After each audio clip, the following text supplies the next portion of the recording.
mas estes injuriam o que não conhecem. Por outra parte, as coisas que conhecem fisicamente, como os animais irracionais, só servem para perdê-los. Emmanuel intitula o seu comentário Guardai-vos.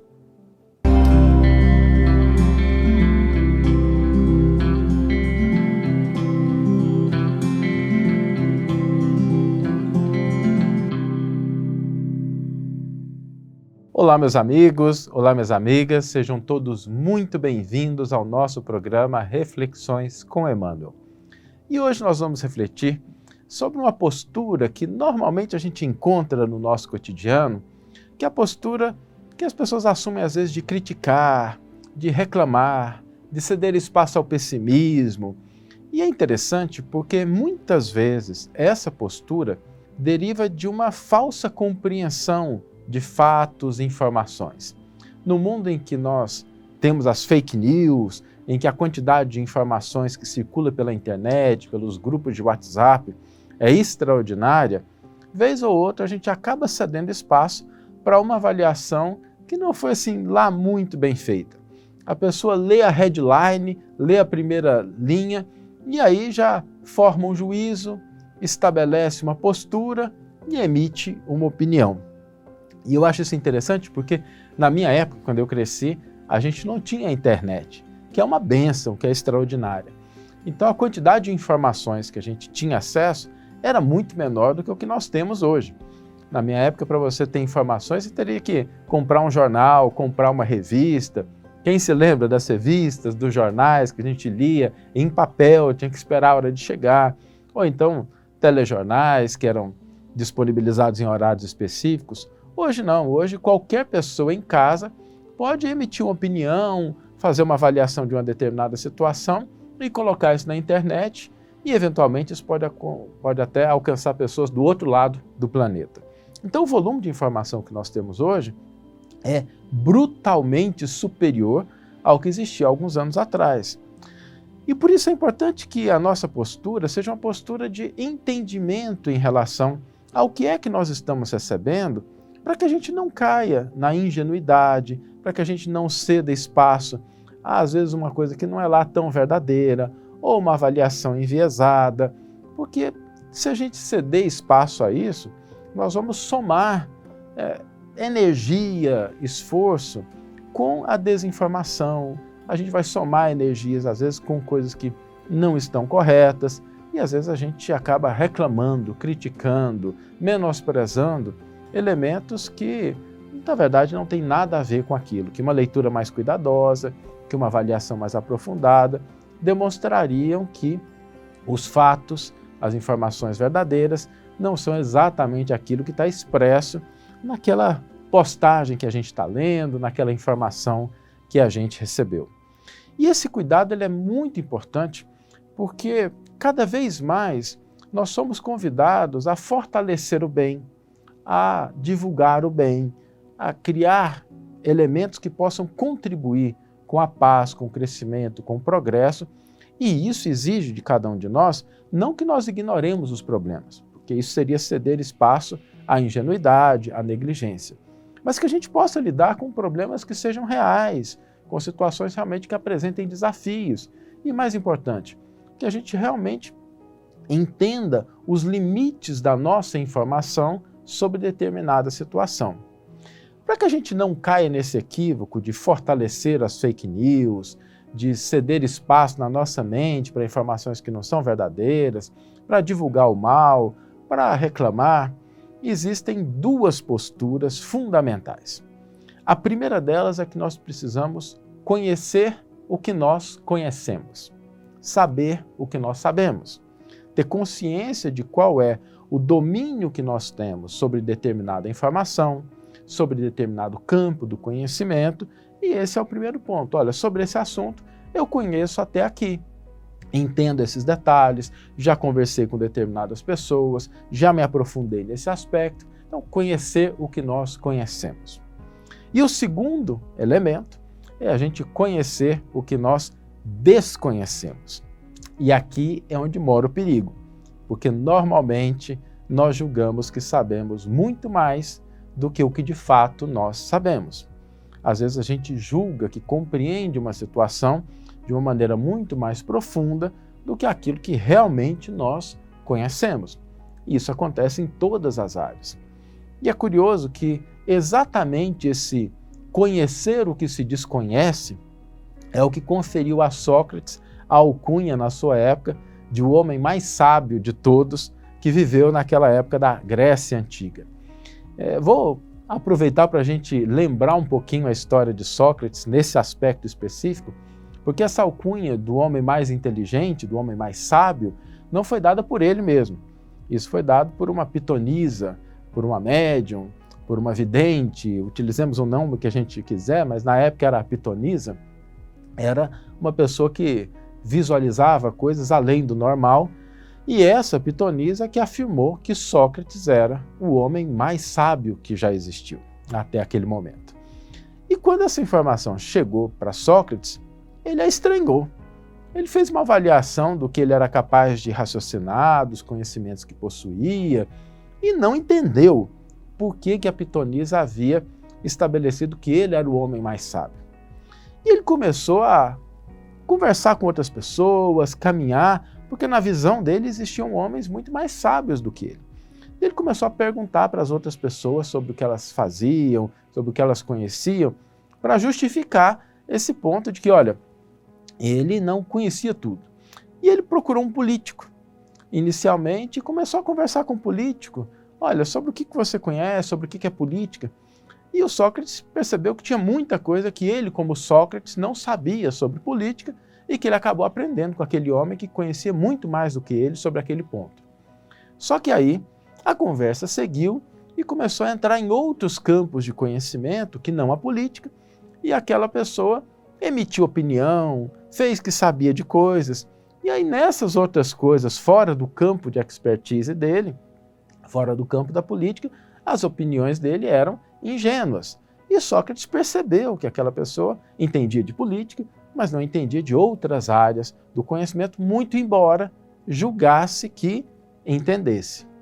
Sócrates saiu dali e encontrou um ferreiro, as pessoas que trabalham com ferragem, e começou a conversar com o ferreiro sobre ferragens, sobre a produção de ferraduras, de espadas, de utensílios, e percebeu que aquele homem conhecia muito daquele assunto.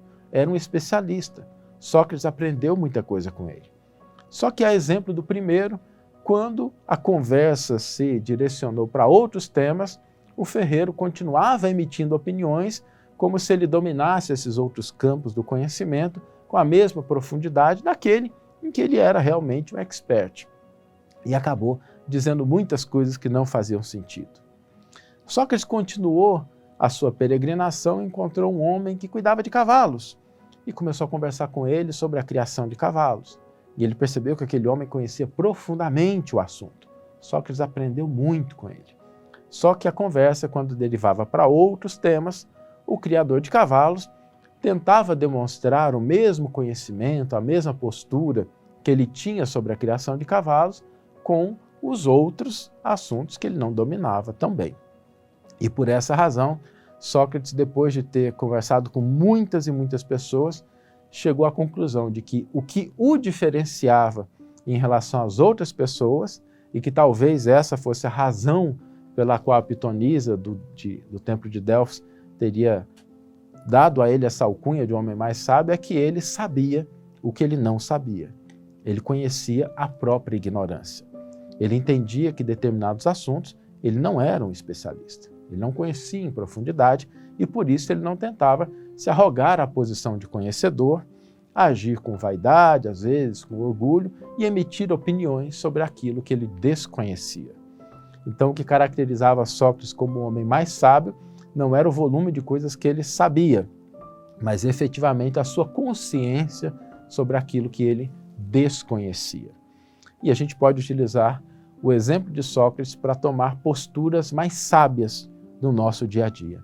Entendendo o que nós sabemos, sem a gente abandonar isso, sem a gente se menosprezar, sem a gente deixar de reconhecer o assunto do qual a gente de fato tem domínio, mas também a gente não julgar que conhecemos coisas que na verdade nós desconhecemos. Por isso, no mundo em que nós vivemos, com muita informação, vale muito o exemplo de Sócrates para que nós possamos cultivar a sabedoria através do reconhecimento dos limites do que nós conhecemos.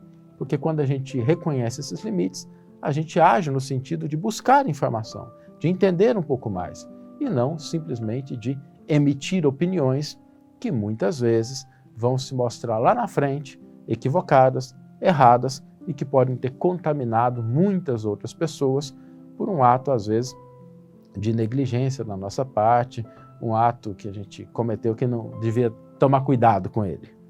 Vamos ler agora a íntegra do versículo e do comentário que inspiraram a nossa reflexão de hoje. O versículo está na carta de Judas, capítulo 1, versículo 10. Esse Judas não é o Judas Iscariotes, que traiu Jesus, é um outro apóstolo que também tinha esse mesmo nome, e tem uma carta no Novo Testamento que é atribuída exatamente a esse apóstolo. O versículo nos diz: mas estes injuriam o que não conhecem. Por outra parte, as coisas que conhecem fisicamente, como os animais irracionais, só servem para perdê-los. Emmanuel intitula o seu comentário Guardai-vos.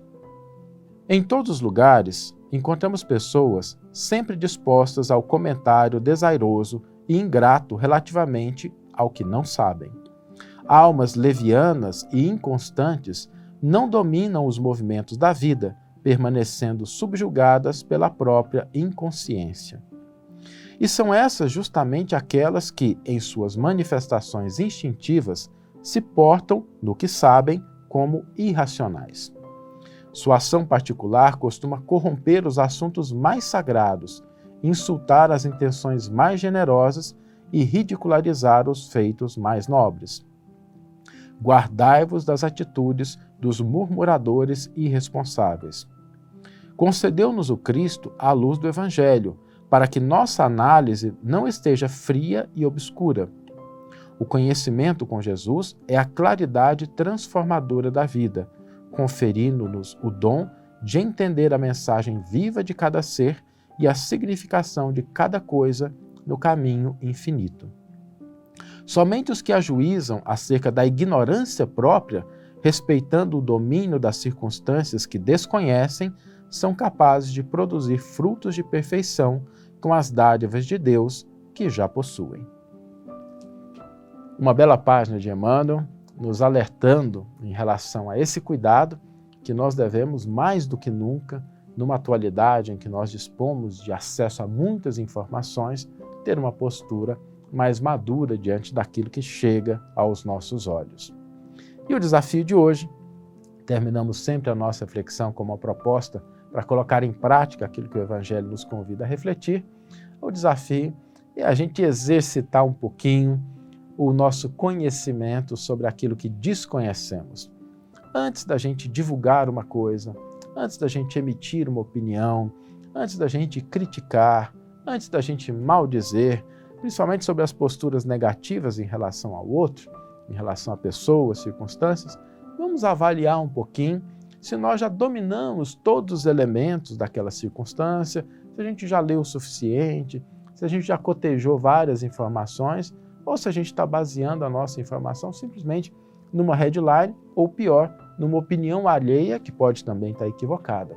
E quando a gente descobrir que, de fato, a gente tem uma opinião, mas que a gente não aprofundou muito, que a gente não conhece em profundidade aquele assunto, vamos refluir um pouco e entender que, se desconhecemos algo sobre um determinado assunto, melhor é que nós silenciemos para que a gente não caia na situação de engrossar o caldo da desinformação, engrossar o caldo das pessoas que divulgam coisas ruins e que acabam prejudicando outros simplesmente porque desconhecem aquilo que desconhecem. Que você tenha uma excelente manhã, ou uma excelente tarde, ou uma excelente noite e que possamos nos encontrar no próximo episódio. Um grande abraço e até lá.